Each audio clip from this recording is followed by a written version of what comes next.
તેના કોઈ ક્ષત્રિય ઠાકોર સમાજ તથા સમસ્ત જ્ઞાતિના કલાકારોનું જે સ્નેહ સંમેલનનું સુંદર મજાનું આયોજન કરેલું છે. દૂર દૂરથી અમારા ઠાકોર સમાજના ભાઈઓ તેમજ અન્ય સમાજના ભાઈઓ પધાર્યા છે. અહીંયા સ્ટેજમાં બિરાજમાન ઠાકોર સમાજના આગેવાનો તેમજ અન્ય સમાજના આગેવાનો બધાને મારા જય માતાજી, જય ઠાકોર સમાજ. છેલ્લા 4-5 દિવસથી હું જોતો આવ્યો છું કે જે સોશિયલ મીડિયામાં ચાલી રહ્યું છે કે આપણા વિક્રમભાઈ ઠાકોરે જે મુદ્દો ઉઠાવ્યો, વિધાનસભામાં જે કલાકારોને સન્માનિત કર્યા, એમાં આપણા ઠાકોર સમાજનો એક પણ કલાકાર નહીં, તેમજ અન્ય સમાજના પણ કોઈ કલાકાર નથી.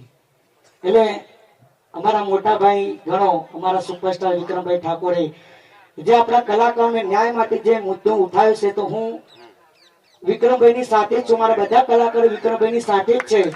વિક્રમભાઈ તું આગે बढ़ो, हम तुम्हारे साथ हैं. क्या लगता था नहीं लौटेंगे? गलत. जब तक तोड़ेंगे नहीं तब तक छोड़ेंगे नहीं. એટલે અમારા ભાઈની અને અમારા ઠાકોર સમાજની તેમજ અન્ય સમાજની પણ લાગણી દુભાણી છે. એટલે તમને બધાને ખબર છે કે કલાકાર નામના મેળવવા માટે કેટલી તકલીફો વેઠવી પડે છે. કારણ કે સુપરસ્ટાર વિક્રમભાઈ ઠાકોર, મને ગણો બીજા પણ કલાકારો એક ગરીબ પરિસ્થિતિમાંથી આવેલા છે કલાકારો.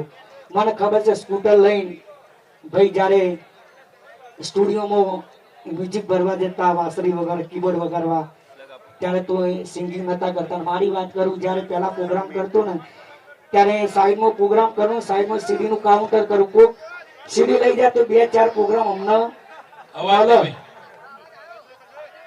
એ ગણતરીથી અમે પ્રોગ્રામ કરતા. અને આજે તમારા બધાના પ્રેમ, સાથ અને સરકારથી અમને બધાને તમે વધાયા છે.